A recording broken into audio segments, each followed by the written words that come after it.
سير خليل. السلام عليكم ورحمة الله. سي يوسف العكوش مرحبا. معنا الكاتب الإقليمي ديال الاتحاد العام للسفرين بالمغرب.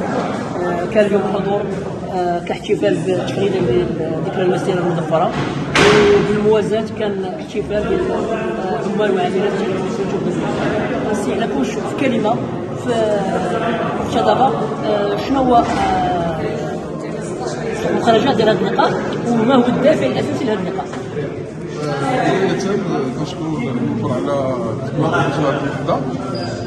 اليوم هي مناسبة وطنية اللي كنتقاسموا مع جميع المغاربة الفرحة، وكانت مناسبة للاتحاد العام لشؤون المغرب خلال الاتحاد الإقليمي المسمح عليه في التنظيم لرفع بقية التهنئة والولاء والإخلاص للسلطة العليا الأولى، وأيضا تهنئة كل الشعب المغربي بهذه المناسبة اللي كنعتبروها ملحمة تاريخية واللي شهدت عصر على قوة الشعب المغربي وتلاحمه مع العرش.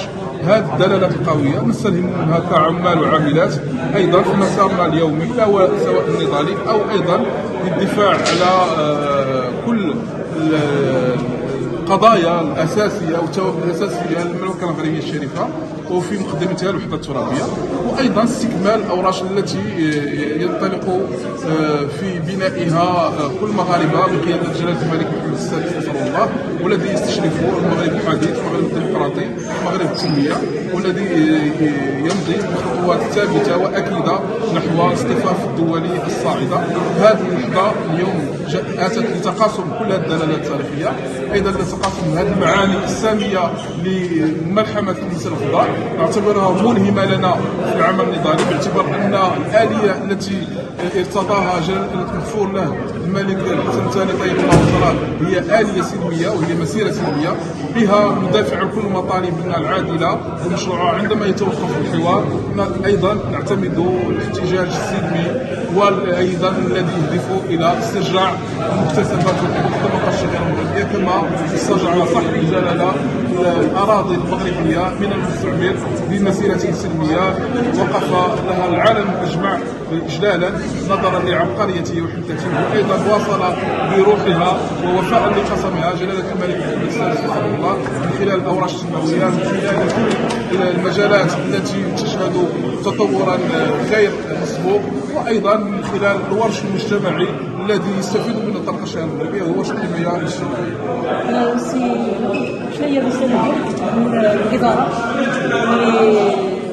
الصاهره على الشركه، وبالمقابل ما هي التوصيات ديال كخطوات مستقبليه نضاليه مستقبليه؟ اليوم قلنا للعمال والعاملات من خلال استحضار هذه الملحمه ان مسار البناء التنموي للوطن مستمر، ان المسيره الخضراء مستمره ايضا في كل المجالات، وان الاقتصاد الوطني يحتاج لسواعد هذا البلد من اجل البناء، لكن لا يجب ان تهان كرامتهم، لا يجب ان يمتهن مصيرهم من خلال مجموعه من الممارسات التي تحط من كرامتهم، وايضا يجب ان نفكر جميعا في تنميه الاقتصاد الوطني عبر موازنه الحقوق والواجبات، وليس فقط اعمال مبدا الربحي مقابل اهمال الجانب الاجتماعي والمطالب العمال العادله والمشروعه. رساله اليوم كانت رساله مواطنه، رساله التحام مع العرش الملكي، رساله الهام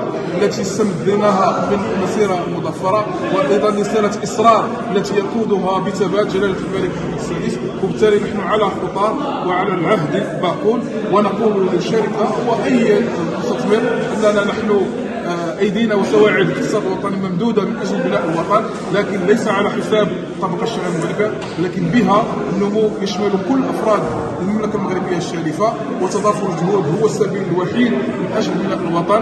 نحن مع النمو الاقتصادي، مع مناصب الشغل، مع الاستثمار في مناصب الشغل، لكن ايضا مع الحفاظ على حقوق الطبقه الشغيره المغربيه. شكرا لك.